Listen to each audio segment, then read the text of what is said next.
It started with a brilliant film that I saw, which is called The Fog of War by Dror Moreh, which kind of, I was stunned after I saw the film, because when you see someone who was in power, who speaks from the innermost sanctum of decision-making place, and he was there while taking those decisions, I said, this is amazing. If someone can get that close to people at that rank, it can be an amazing word. I said, who would be the best one through to penetrate this inner sanctum?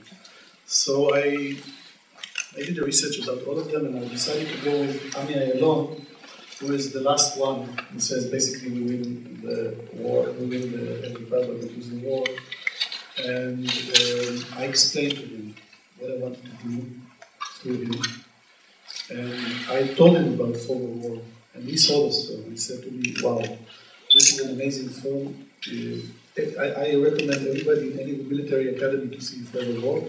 If you are going to do I'm with you, so I said, please, can you call this and tell him that I'm going to come to speak to him, and he did that, and this is how it started. It was a long voyage to get them to agree, but at the end they all agreed. Some of them was recreated in a CGI, some of it, but very, very precisely. I mean, it's really based on the real area terrain. Some of them are real footage.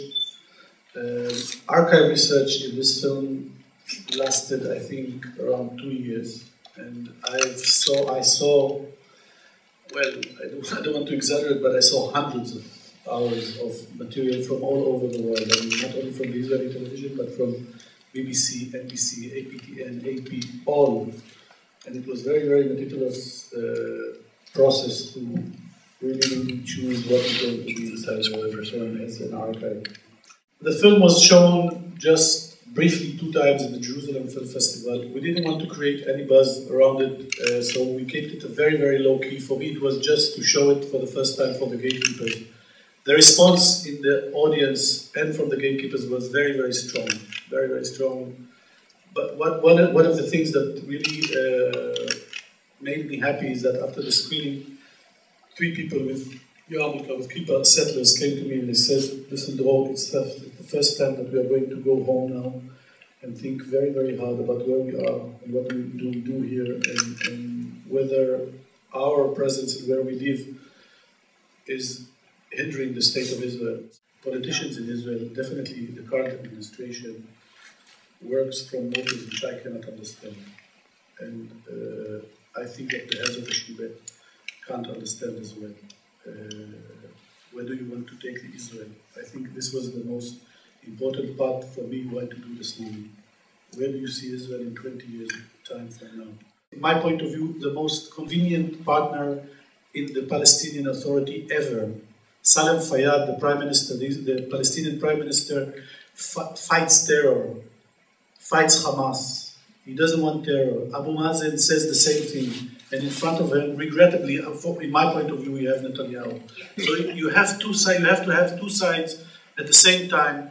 And even if we will have at the same time both sides, great leadership, it will be very, very difficult. If you ask me what I think should happen, I hope that Obama will be the president. I hope, I'm not, this is what I hope. I hope that Obama will be the next president of the United States. I think that the international community should force a solution there. I don't think that the Israelis and the Palestinians are capable to solve the problem by themselves. This is what I think.